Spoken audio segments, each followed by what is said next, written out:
Assalamualaikum warahmatullahi wabarakatuh.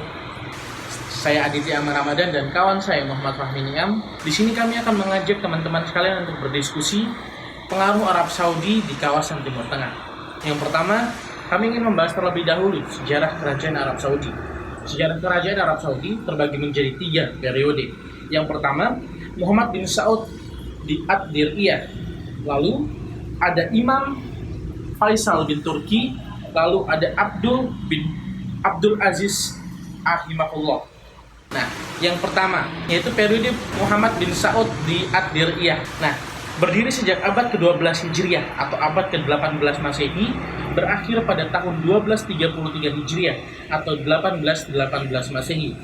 Di jantung Jazirah Arabia terdapat wilayah Najd yang sejarah historis sangat terkenal. Lahirlah negara Saudi yang pertama didirikan oleh Muhammad Saud, terletak di sebelah barat laut kota Riyadh pada tahun 1175. Nah, meliputi hampir sebagian besar wilayah Jazirah Arabia. Lalu, periode kedua, periode Imam Faisal bin Turki. Imam Faisal bin Turki mendirikan negara Saudi kedua pada tahun 1240 Hijriah atau 1824 Masehi. Periode ini berlangsung hingga tahun 1309 Hijriah atau 1891 Masehi. Lalu, periode yang ketiga, Raja Abdul Aziz rahimahullah pada tahun 1319 Hijriah hingga 1902 Masehi atau 1902 Masehi. Raja Abdul Aziz rahimahullah berhasil mengembalikan kejayaan kerajaan para pendahulunya ketika beliau merebut kembali kota Riyadh yang merupakan ibu kota bersejarah kerajaan ini. Dan beliau membangun dan mengatur keamanan serta menyatukan wilayah dari hingga mulailah dikenal sebagai kerajaan Saudi Arabia. Lalu poin selanjutnya adalah fase baru Arab Saudi. Arab Saudi menggunakan sistem kerajaan atau monarki. Hukum yang digunakan adalah hukum syariat Islam dengan berdasarkan manhaj salafiyah, yakni pengamalan ajaran Islam semurni-murninya sesuai dengan Al-Quran dan hadis dengan tidak berdasarkan mazhab tertentu. Lalu, bahasa di Arab Saudi. Arab Saudi menggunakan bahasa Arab, bahasa Inggris, bahasa nomor 2 bagi para pendatang. Hari Nasional Arab Saudi diperingati setiap tanggal 23 September. Lambang dari Arab Saudi sendiri berupa pohon kurma yang diapit oleh 2 belah pedang yang terletak bersilangan. Kepala negara Arab Saudi yaitu raja sekaligus merangkap Perdana Menteri. Geografi Arab Saudi. Arab Saudi adalah negara Arab yang terletak di Jazirah Arab. Luas tanah Arab Saudi adalah 2.149.890 km persegi yang memiliki penduduk mencapai 27.346.986 jiwa. Wilayah Arab Saudi tersendiri terbagi atas 12 provinsi, yaitu Jauf, Madinah, Qasim, Riyadh, Syarqiyah, dan di provinsi timur ada Ashir, Ha'il, Jizan, Makkah, Najran, Tabuk, atau ibu kota Arab Saudi adalah Riyadh. Nah, politik dalam negeri Arab Saudi. Yang pertama, ideologi. Kerajaan Arab Saudi dikuasai oleh keluarga Al Saud yang berpijak pada ideologi mazhab Wahabi yang menjadi dasar legitimasi kekuasaan dan pengembangan pengaruh pemerintah keluarga Al Saud. Lalu monarki. Monarkinya sistem pemerintahan yang dipimpin oleh raja atau kaisar sebagai pemegang kekuasaan tertinggi, di mana dalam membuat kebijakan berada di tangan raja. Nah, hukum dari Arab Saudi sendiri. Hukum Arab Saudi merupakan negara yang murni menggunakan hukum Islam sebagai dasar untuk peraturan-peraturan dalam negerinya, berdasarkan Undang-Undang Dasar yang dirilis pada tahun 1909. Oke. Terima kasih Mas Adi sudah menjelaskan tentang ya tadi itu. Oke, sekarang lanjut bagian saya yaitu kenapa sih Arab Saudi mempunyai 3 fase dalam politik dalam luar negeri ini. Ya, pertama kayak gini.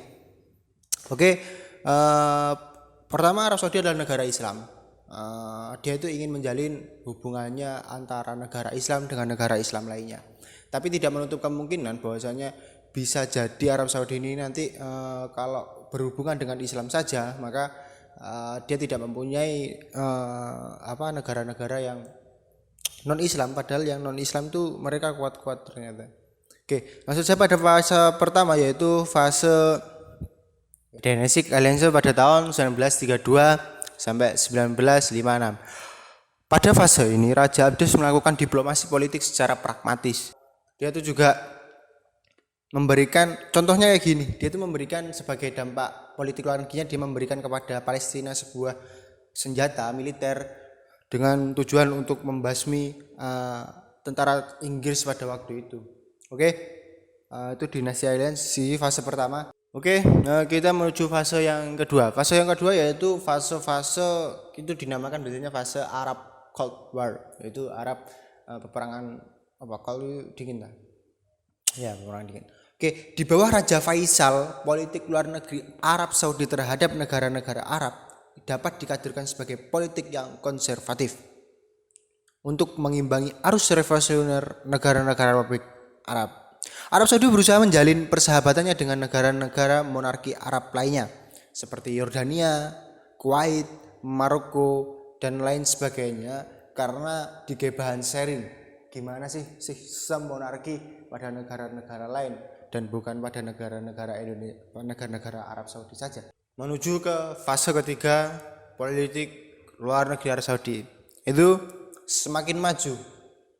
Pada fase ini Arab Saudi mengembangkan dari segi finansialnya, dari segi gimana cara dia mengatur bisnis. Kalau di Indonesia itu BUMN, dia memberikan kontribusi penuh kepada minyak yang ada di Arab Saudi untuk diekspor ke luar negeri, sehingga Arab Saudi itu menjadi Dewan Pimpinan OPEC maupun OAPEC untuk meningkatkan produksi minyaknya. Ini karena minyak produksinya di Arab Saudi banyak, sehingga Arab Saudi mulai meraja, mulai naik tingkat ke OPEC dan OAPEC. Oke, dalam politik luar negeri dalam tahun 1967 Arab Saudi mempunyai 3 saran utama, yaitu mendukung negara Arab termasuk Palestina melawan Israel. Itu ya. Terus yang kedua ada stabilitas keamanan serta berjuang untuk membendung pengaruh radikalisme. Dan yang ketiga itu ada memajukan Islam dengan memperjuangkan suatu kebangkitan Islam di lingkungan yang global. Dan itu ya namanya niat itu semuanya baik, kita aminkan saja. Oke, lalu bagaimana hubungannya Arab dengan negara-negara non-Islam lainnya?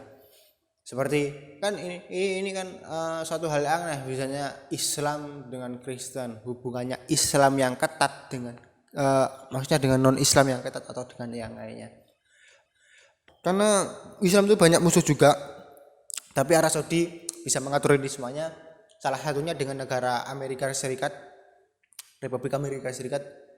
Sikap pro dan anti komunis yang dianut Arab Saudi mendorong terjalinnya hubungan dengan Barat, terutama dengan Amerika Serikat. Oke, gimana hubungan mereka berdua? Hubungan mereka berdua sangat baik. Dia tuh mempunyai 2 kesamaan. Pertama, dia tuh sama-sama anti Cina, anti komunis. Jadi kalau ada orang komunis itu dia langsung nyingkrih. Terus yang kedua yaitu menginginkan stabilitas di kawasan Teluk. Kawasan Teluk itu di mana? Ya kalian Google sendirilah ke Teluk itu di mana. Oke. Yang ketiga, kepentingan terhadap kelangsungan mengalirnya minyak ke negara-negara industri agar tetap menguntungkan bagi pihak penjual maupun pembeli minyak. Nah itu dia itu juga kontribusi kepada negara-negara Islam juga ada juga ya, salah satunya ini. Oke, terima kasih presentasi ya. Ini teman saya Adit dan saya Muhammad Fahmi Niam. Terima kasih. Oke.